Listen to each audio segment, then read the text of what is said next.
All right. Hi, I'm Matt Lambert, and we are back at episode 8 for this podcast series. The topic we're doing here is things to tell your younger self.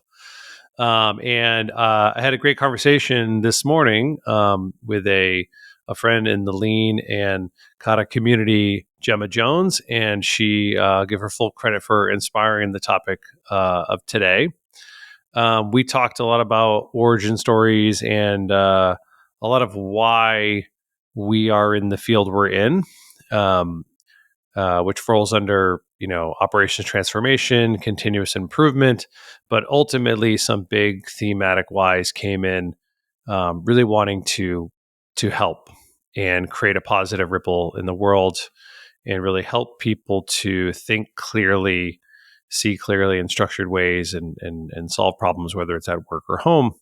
And some things we talked about were very vulnerable and personal stories of how you can really shape people's lives. And one topic came up of bravery and what it meant to be brave. And so it stirred a lot of moments for how what that word means, to be brave, to show bravery, what that means, and what I would talk potentially to my younger self about that. I think I'll speak from my own perspective. I think growing up, bravery traditionally meant, I guess, as boys growing up, bravery and images we have tend to be strength and strong, like superheroes, or I had a military veterans in my family. Like my father was in the army, and I had grandparents in different parts of the military. So you often think of these sacrifice and being brave and doing things that could be scary and challenging and unknown, and maybe there's even sacrificing things involved in that. Definitely see other forms of bravery uh, in just daily life. Moms now having had children of my own, seeing how brave it was for my mom to raise my brother and I, and what it takes to be a mother, and especially through different generations of life here, where it was not always it's not always been easy. Women have gone through a lot of different shifts in home life, so to being brave meant different things at different times of life. But um, and also, our teachers are brave. I'm sending my daughter to kindergarten. I'm asking that teacher to be part of my community and help me raise my children in some way. Help teach some values and core values. I mean, that's brave for them to do that.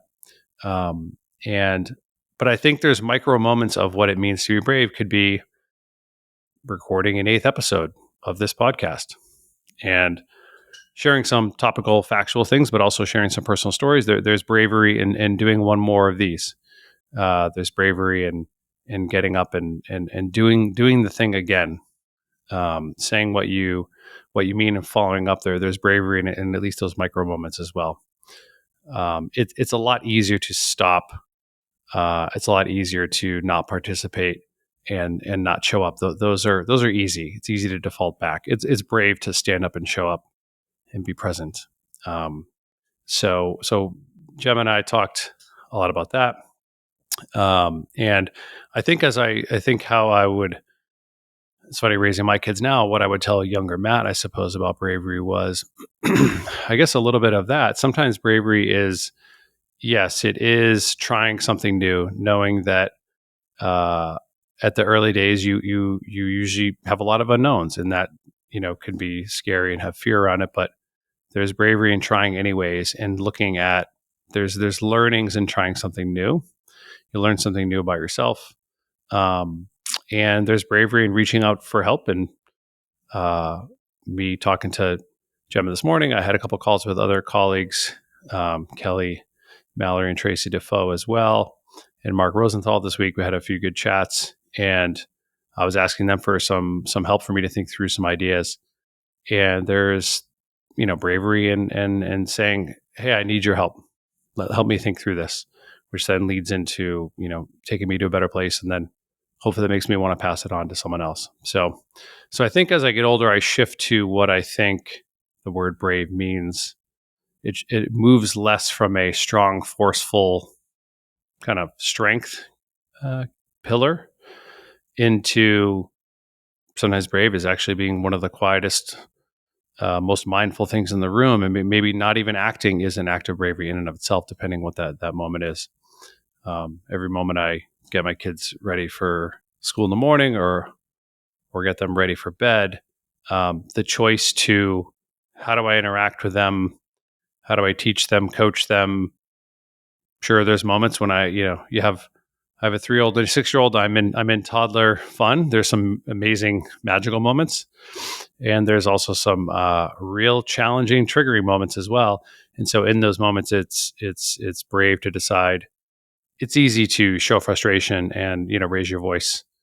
And so sometimes it's brave to find a different way to try to compel something and meet my kids where they are. And then there's times to decide if there's some moments of discipline and setting an order that we need to do. And I think I look at parenting very differently. Parenting is a lot of bravery every day.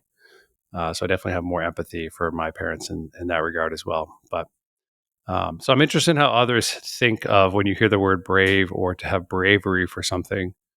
What moments kick up for you, where that takes you, um, and has that shifted over time from maybe what you grew up thinking and where it has been.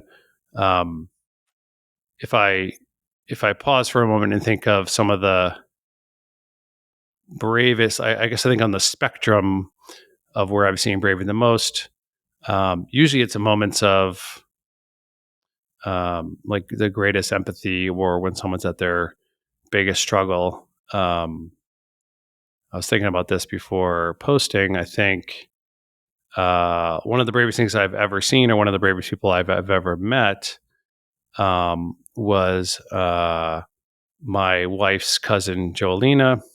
Um, uh, I had she had lived in Dominican Republic, and I had met her there. That's where my wife is from, and we had got news, and this is a while ago now. We had gotten some news that she was diagnosed with breast cancer, and had tried some treatments in Dominican, and it was at stage 4, and kind of getting down to those last resort moments. And so my wife had basically approached me with that information and said, "Hey, they want to try to bring her here, see if she can come to Boston and try some other treatments, maybe some experimental things. I want her to come stay with us, and then we can help caretake for her and help her get through these whatever tactics we can find.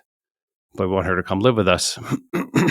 And she had a young daughter, Juliet, and so she came with us, and that was brave in and of itself, I think, for my wife to bring her into the home. And she really became a caretaker with her. Had to take her to doctor's appointments and treatments. She didn't know a lot of English, and my wife had to take that responsibility and really help her.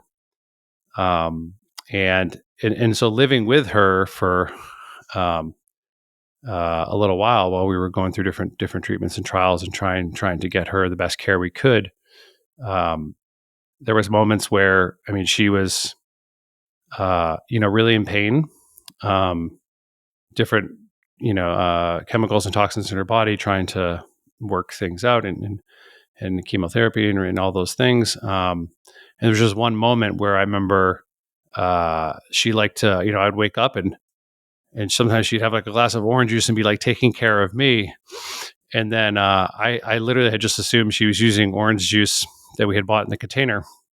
And one morning I saw her, she was hand squeezing the oranges to give me fresh orange juice. And this is from the woman who had such, pain in her body and her hands that even squeezing one orange would have actually caused her pain. But she, even in that moment, had the grace to think about treating me with care and wanting to give me like a fresh juice, regardless of how it impacted her. And of course, I told her that I don't want her to have to do that anymore. But that like, even in those moments, that was showing how brave she was to keep moving through that. Probably the most ultimate bravest part of that story is once we kind of realized that things were not working.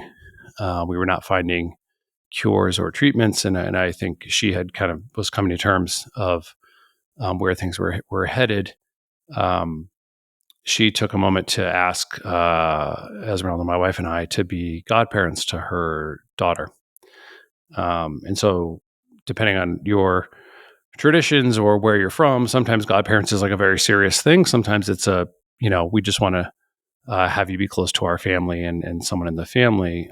But in this case, she was basically saying, I want you to help watch over my child while I'm not going to be here. And I can't imagine a braver thing than that to ask somebody else to help watch over your children. So, uh, yeah, I've never really talked about it before. That's getting me pretty emotional, but um, that's brave. That's bravery to walk death in the face and still make decisions for other people and to care for your family. That's brave. So I will leave it at that. I hope to conclude that story. Joelina, unfortunately did pass, and her daughter Juliet has grown up to be a beautiful young woman now with a career and doing very well. And so we are taking our responsibility and the family to be with her and make sure that she is okay, and her father and her angel mother watching over her. So I'll leave that moment of bravery. That's the ultimate example I've probably seen in my life. Um, and I hope that I can find micro moments where in the face of whatever's going on in my life, I choose moments to keep moving, to keep to be brave enough to be selfless, to be brave enough to make a difference, even if the action I'm taking isn't the most popular in the room. But if it's the right thing to do, I hope I'm brave enough. They always say, it's easy to do the right thing when everyone's looking. But do you choose the right thing when no one's looking? And so I hope I'm brave enough to keep doing that. So I'll leave with that. So I appreciate, I'll thank Joelina for being part of my life and for Juliet. And I'll thank Gemma for inspiring this episode. And I'm looking forward to seeing what this might inspire in you. So go out there and be brave, and see if you can find some micro moments where you can step forward and inspire others. Thanks, everybody.